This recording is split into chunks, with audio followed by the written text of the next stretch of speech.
what one role would be. So in the morning, the students would start on a Monday, open up assemblies, which would have an arts a tone to the assemblies. So each grade would then represent on the Mondays and the Fridays in some kind of arts presentation, performance. In the core content delivery, there would be arts integrated and monitored and evaluated, which is a key component. Some schools say that they do art, but there's no real rubric evaluation to see how effective it is. Then the students would then transition into the afternoon, where they would do an hour and a half of an intensive art clinic with local artists, which there's no school model that does that kind of dedication to arts. So we're trying to develop not only scholars that will have, they will have international abroad programs. I've taken students, when I was a former principal, I took students abroad. They did arts, they had to do a thesis, they had to defend it, and then they went abroad to do those kinds of projects. So we're basically using the best practices that we've seen in our own experiences and then funneling them into the schedules of the students. Okay. It just happens to be the case. You all have probably heard of Kwesi Ainen, the young man who was accepted to all 8 Ivy Leagues. And this is anecdotal, but I think it speaks directly to our sort of motivation for including arts, not just as a sort of trendy thing, but as a real way of enhancing how students learn, especially students that are often diagnosed as having, different learning challenges. So I want to actually quote his college letter briefly, just a portion of it. He says, "Music has become the spark of my intellectual curiosity. I directly developed my capacity to think creatively around problems due to the infinite possibilities in music. There are millions of combinations of key signatures, chords, melodies, and rhythms in the world of music that wait to become attached to a sheet of staff lines and spaces. As I began to explore a minute fraction of these combinations from the third grade onwards, my mind began to formulate roundabout methods to solve any mathematical problem, address any literature prompt, and discover any exit in an undesirable situation." So the base of our philosophy is that arts is integral to learning and to taking students to another level and also articulating what they understand. Okay, let me ask a parallel question about Howard Gardner's theory of multiple intelligences. How, from both a curricular standpoint, again, from how's the student going to experience this infusion of this theory, how's it going to be integrated? Again, similar to the arts question. I'm sorry, you said, oh, okay, so Howard Gardner, Right. Gotcha. So it is similar to the arts question. At the beginning of the year, we have 2 weeks of testing, and during that time, we also assess where students are as artists. We use that information and include it in our individual learning profile. All of that will inform both planning, it will inform how we reach out to parents and offer family support. But within the classroom, the reason for the multiple intelligences is that students are empowered to process information and express their understanding of it through their strength, through their modality of learning.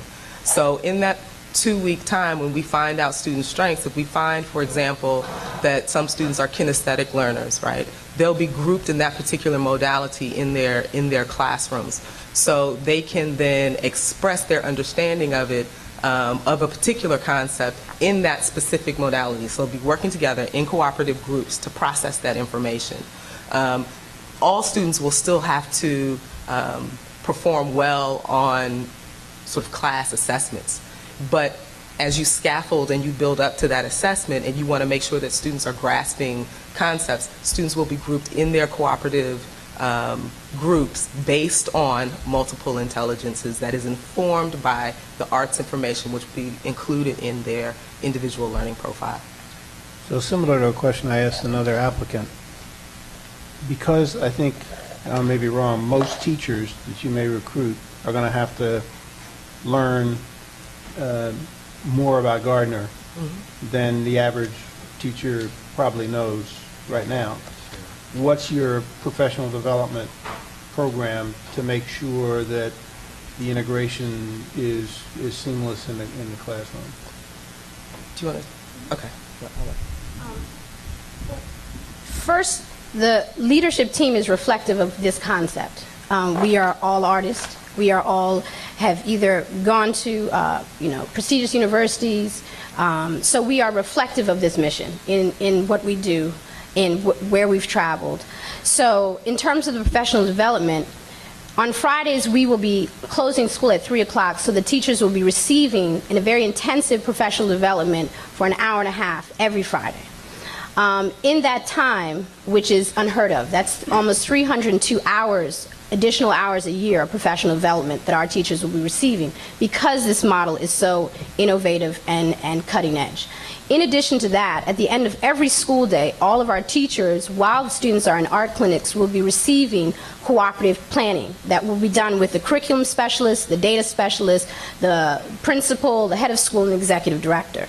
So that's an additional hour and a half every day of additional planning that they will get in order for them to receive the post-conferencing of the clinical observations that we will be doing on a daily basis, so that they're getting constant feedback and constant training on these different modalities, these different concepts, and what is cutting edge, not only here locally and nationally, but what's cutting edge abroad. One of the things that I found unusual and exciting about the application was that you addressed not just the average learner, but accelerated learners. But talk about how you would schedule coursework for them, the advanced learning, accelerated learning students. Well, we would be offering, not only be investigating pre-AP classes that they offer at the middle school level, but in addition to the actual lesson planning, we would always have stretch activities for our overachievers. Our goal of having 85% of our student population on honor roll, these are not numbers that we took out of the air. These are numbers that we've done at schools before, that we've managed. And so we know how to extend learning. We know how to create both intrinsic and extrinsic motivation for learning. And so in terms of, I have 2 children that are in the charter school that have both been skipped, that have one was recently accepted to Columbia University. So as a parent, as an educator, I know quite clearly what it takes to create students who are exceptional, and then how to move them in the classroom as well as outside of the classroom settings. And of course, our partnerships with Sidwell and George Washington University will also extend itself in that regard. When I taught at Colegio Internacional de Caracas in Venezuela, I also taught the IB program, and I also taught standard level, higher level, and I also taught the MYP, the middle years program. And while I think the IB is exceptionally strong, I found the IB extraordinarily compelling. I find, and also given my work now at KIPP, I find that the EPAS, the pre-ACT, and then also the pre-AP programs more closely approximate the level of rigor that we are committed to developing and maintaining in our school. Oh, I'm sorry, which one? No, do you want that one? No. Rich? Okay. Could you hear me from here? Okay. Thank you. What I am doing here is to help to create this wonderful school. About 6 years ago now, I took a year off of being at Sidwell and started charter school in Oakland, California, in a very tough neighborhood. And I want to talk a little bit about that because it does reflect what our school is all about. I want to read one paragraph. It's called Adventures of Charter School Creators. And this is a compilation of a lot of charter schools. This past week, one of our parents was involved in a car accident and was unable to pick up her son from school. As I drove Malcolm to meet his grandpa at the BART station, I asked, "What are you learning in 3rd grade?" Malcolm hesitantly responded, "Letters and numbers." I probed his 8-year-old mind a little deeper and asked, "What do you think is the main thing our school is trying to teach you?" I cried privately as Malcolm responded, to help and respect each other. And that I want to be, and I'm sure it will be, a huge piece of our school. I want to talk about something I wrote a while ago about schools.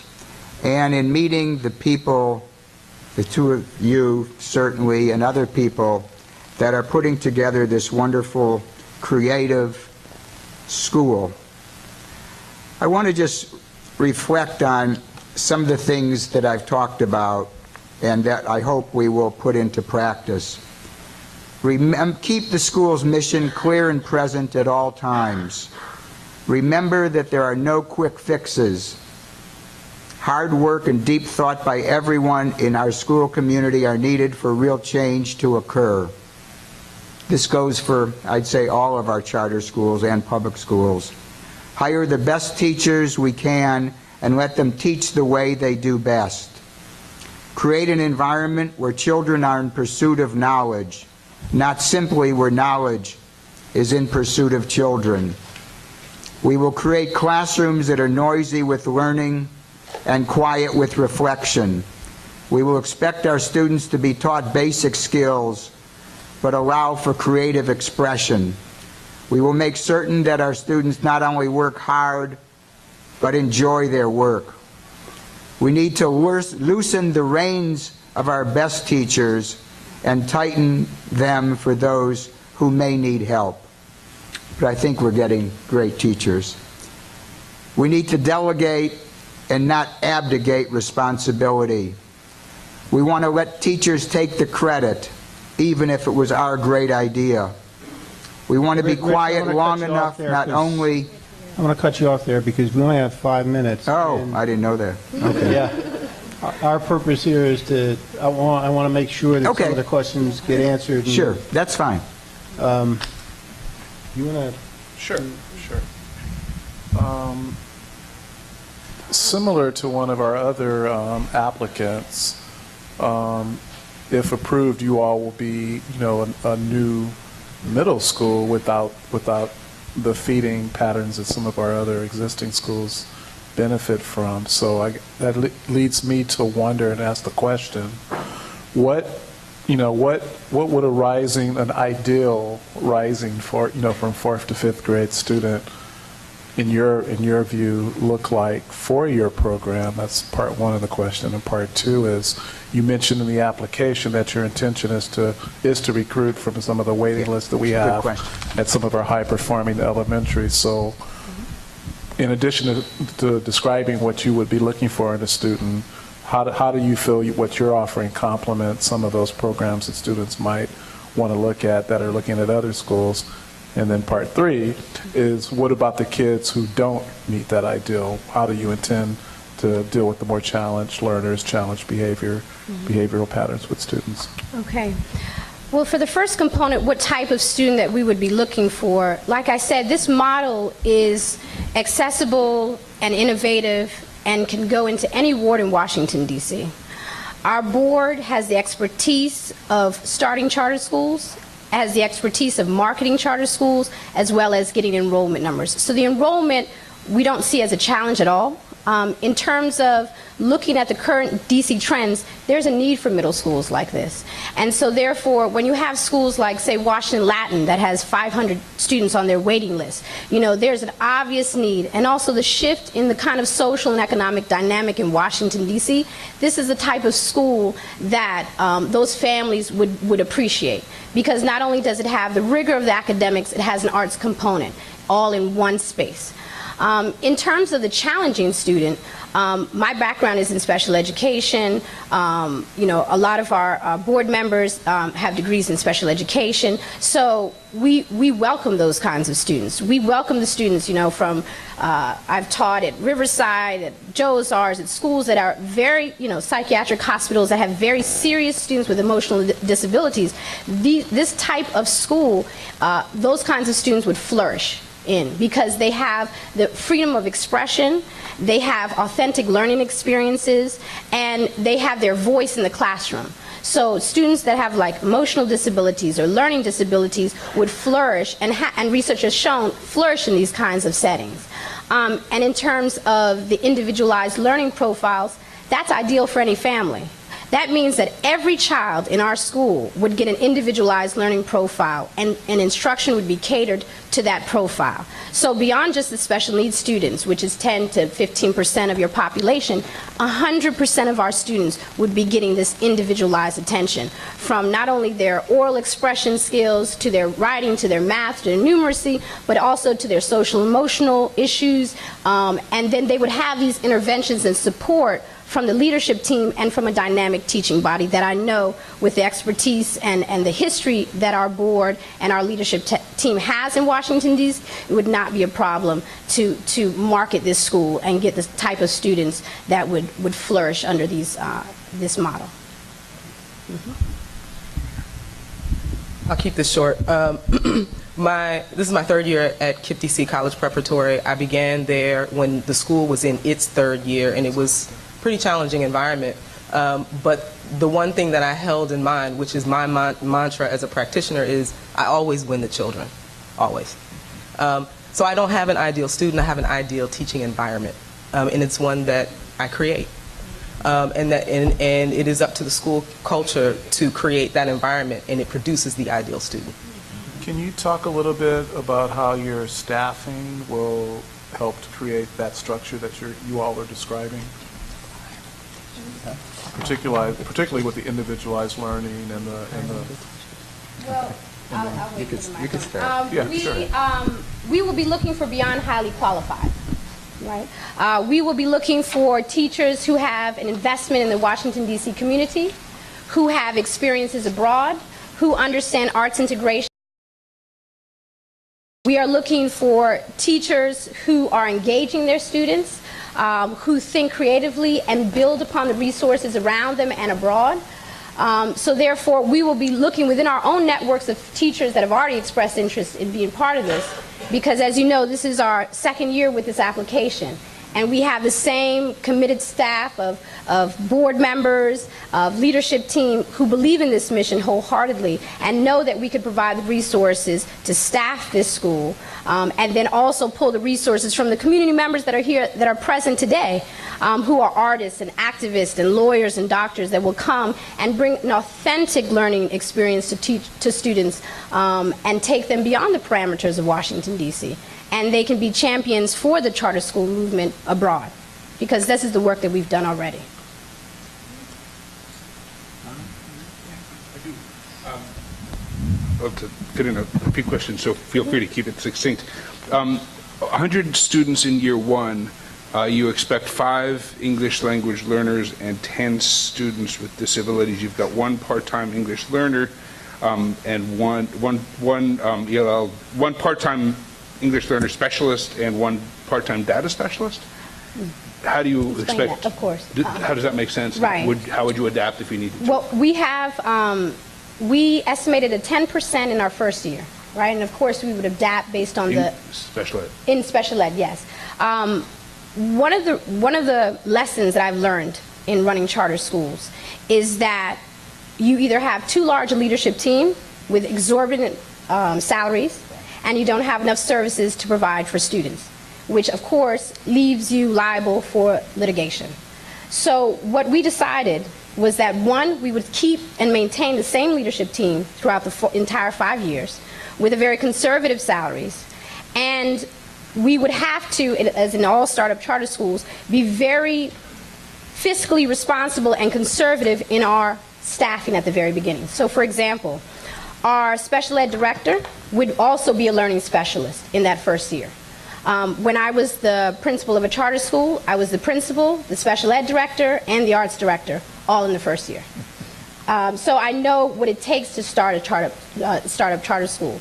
And so therefore, we will have 1 ELL specialist, we will have 1 special ed director that will service that 10% in the first year. In the second year... Are those full-time roles or part-time roles? The special ed director is a full-time role, the ELL teacher is a full-time role. In the second year, we will add on a learning specialist. As the caseload increases, we will add on learning specialists.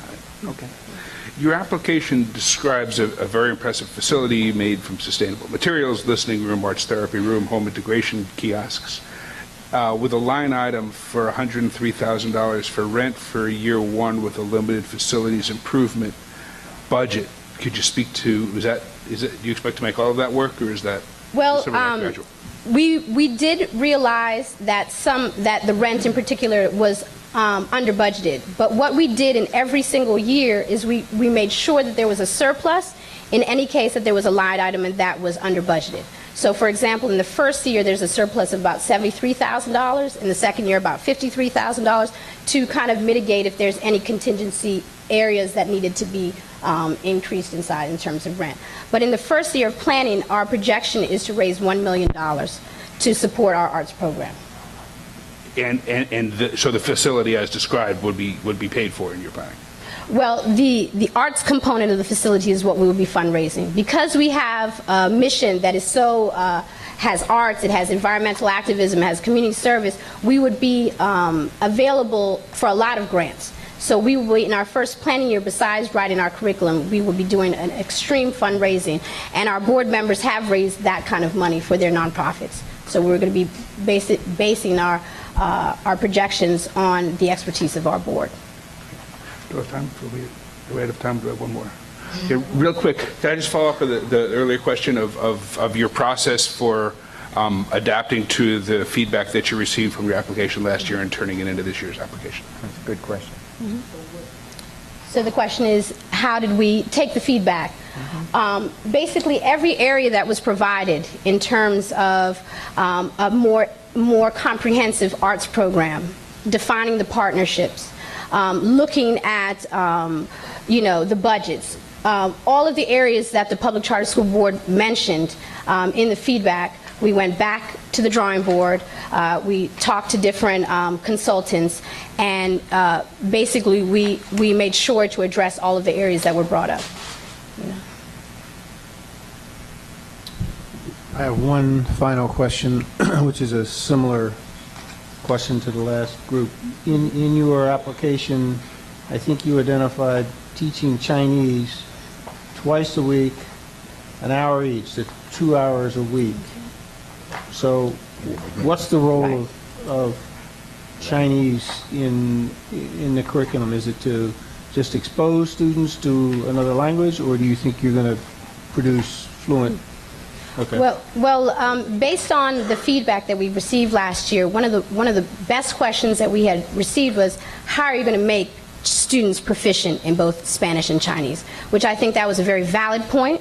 So when we went back to reviewing the application, we decided that it would be much more effective to make the students proficient in one language and provide the Chinese as an option. In my recent travels to China, I trained principals at the Beijing School, International School, and they basically said in the letter, in the application, endorsing not only the leadership team, but hoping that we would establish some kind of a broad partnership and exchange. So it would be more in terms of the cultural component, the exposure, versus the proficiency in the language. Also, finally, in addition to that, part of our thinking, our rationale as well was, if we're thinking about pre-AP, EPAS, and we're thinking about credits that students could earn for high school and be ready for high school, Spanish seemed the more viable option to focus on in terms of proficiency. I have two brief questions. First, is the success of the program contingent on you raising $1 million? No. No. And then can each of you describe, once, if the school is approved, in the first 2 years of opening, what will each of your roles be? Full-time, part-time, paid, unpaid, et cetera? I will be the assistant principal, the vice principal, so I will be full-time. I will be full-time from the minute it's approved, essentially. And, I work at a school where I currently am contracted to work 10 hours a day. I often work 12 to 14 hours a day, in addition to Sundays. And that's a schedule that I maintain and I'm committed to. I create that. That's my investment in what I do and my pride in my work. So I will be more than full-time. Pilar and I will be working very closely together in sort of developing and getting the drafting, and our board is there. They've been very supportive. So Dr. Lovish would be the executive director, non-salary for 2 years, and I would be head of school. Okay. Well, thank you very much for coming back again, and I appreciate your redoing the application, appreciate your listening to our questions, and best of luck to you. Thank you. Sure, thank you, thank you.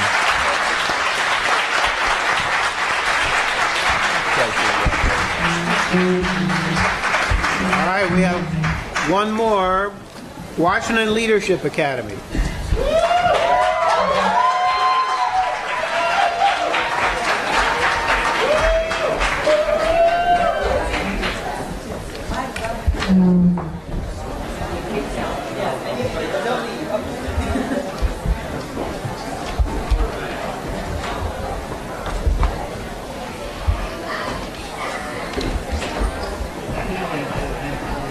Yeah, I gotta ask him about that. How do you get 57% like high school?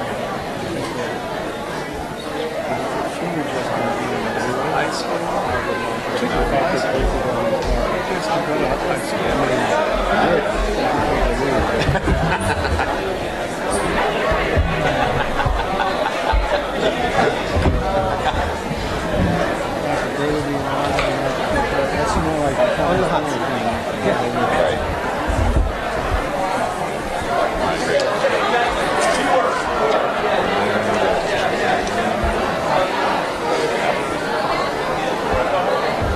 It's cooler up here, though, actually. What was that? It's cooler up here than it was in the audience.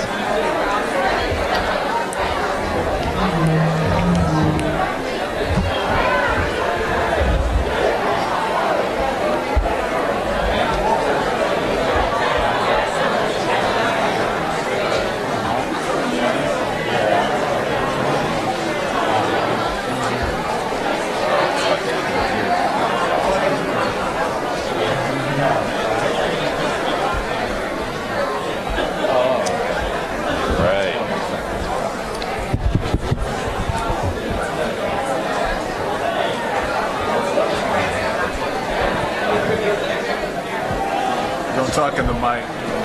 All right, those people who are leaving, would you please quietly leave so we can, like to extend the same courtesy to our last applicant. You're gonna go now. Those of you who are chatting or are leaving, we want to extend the same quiet courtesy to those who are making the last presentation. Thank you. Gentlemen, if you introduce yourselves and then give us your 5-minute pitch, and we'll have a conversation. Good evening. My name is Seth Andrew, and I'm one of the founders of Washington Leadership Academy. Bring it closer. Good evening. Joaquin Tamayo, founding board member of the Washington Leadership Academy. And Dwayne Taylor, founding board member of the Washington Leadership Academy.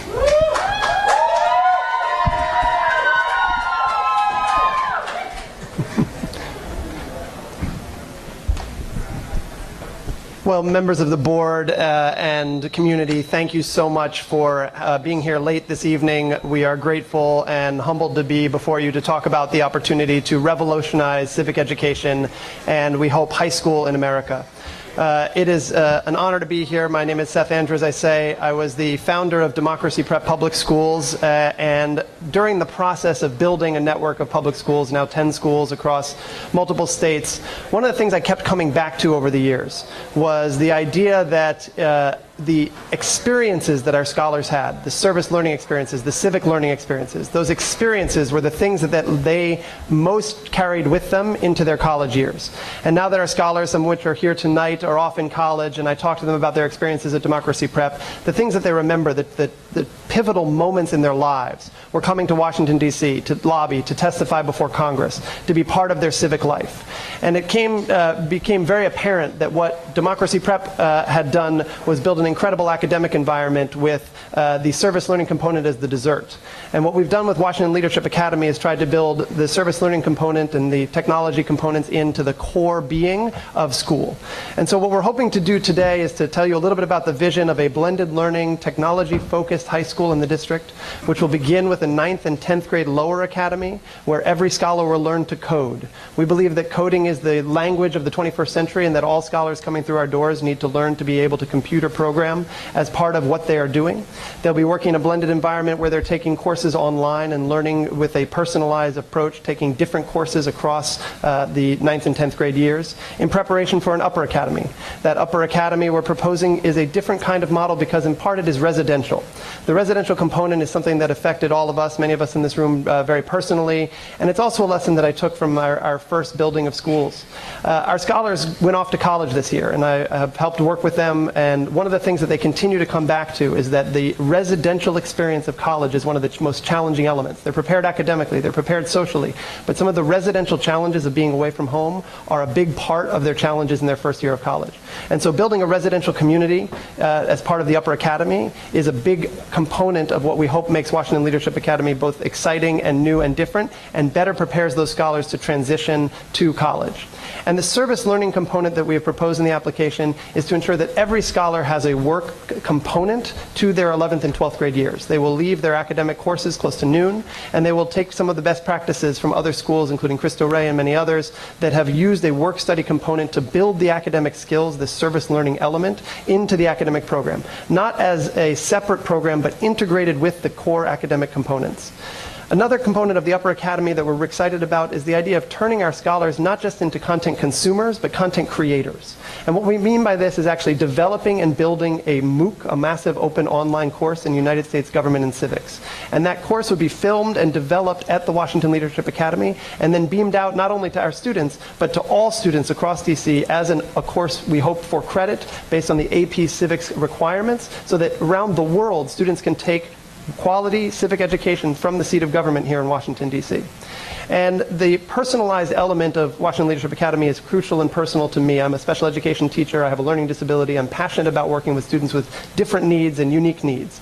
And one of the things that Democracy Prep did well was serve around 20% of our students with IEPs. And now we're trying to make sure that that becomes even more personalized, moving away from a cohort model to one where we're actually tailoring every single education to an individual student, serving all kids who come through our doors through the lottery. At the end of the day, Washington Leadership Academy has a civic purpose. We want to build responsible citizen scholars for a life of public leadership.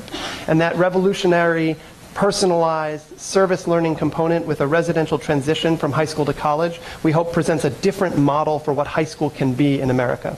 Last but not least, I just want to thank the members of Congress, the students, the alumni, the DC residents, the residents in Congress Heights and Capitol Hill who have come out to give us feedback.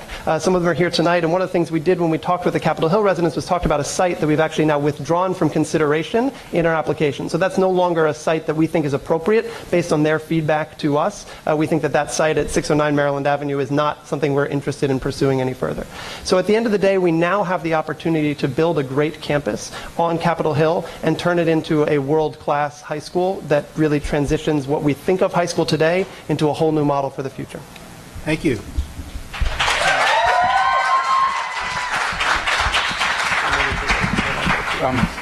Good evening.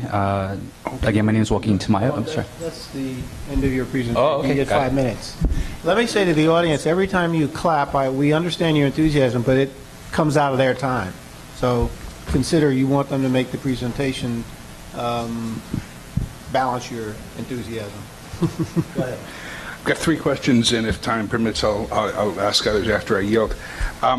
Okay, so goals and academic expectations, the target of 50, a target of median growth percentile of 50 in reading and math. Students must read at or above grade level by the time they finish 10th grade. Do those two connect with the student population? In other words, are those goals adequate to get to that point in 10th grade with the student population that you anticipate?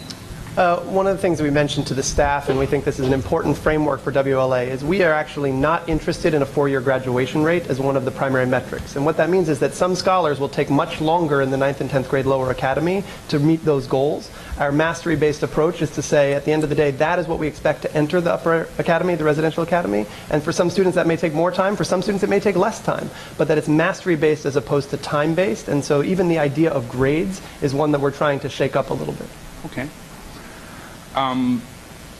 Who would teach writing and composition? Would that all be part of English literature? It's not actually part of English literature. There's a separate writing and composition class, but at the lower school and the upper school, there are different courses. There's a writing course and a literature course that scholars would have. Okay. Okay, so based on that, where in the, let's focus on the budget. Where in the budget would the funding come from for educators required for support and scaffolding to bring students up to grade level, particularly in reading? So we have in the budget a 10-to-1 student-teacher ratio. The 10-to-1 student-teacher ratio also has a very generous average teacher salary you'll see in our budget. We're averaging on about $84,000 a year. And the reason that we are putting that salary so high is we want to attract some of the world's best teachers to come to Washington Leadership Academy. At the end of the day, if we need to add more people to that budget, you can do it by breaking out the average salary numbers, but we've built into the budget special education specialists who in year one probably will also work with an ELL caseload, but we have to hire for somebody that can do both of those things. In year two, they'd be dedicated positions. But what that means is for a student body of 100 students, you have 10 full-time teachers. Okay. So maybe to ask that, to build on that answer, the application describes an initial student population that is 40% economically disadvantaged in the first 2 years and growing only as high as 65%. Let me let you answer that in your own words. I would just say part of the challenge here is that this is a different kind of model. We can't predict particularly accurately what this will look like, and we discussed this with the staff and mentioned that in the application. Because no school like this has existed in DC before, we think that the predicted demographics are pretty tough. We've also proposed something pretty unique, which is to propose the upper academy open first. And that means that if we were able to open on Capitol Hill, it would be a Capitol Hill-based demographic first. And then over time, with the lower academy opening in Congress Heights, the 9th and 10th grade would likely have a different primary demographic. So over time, we think that shift may happen. But we're based on not a lot of data from my school, DC, So which predicted demographics are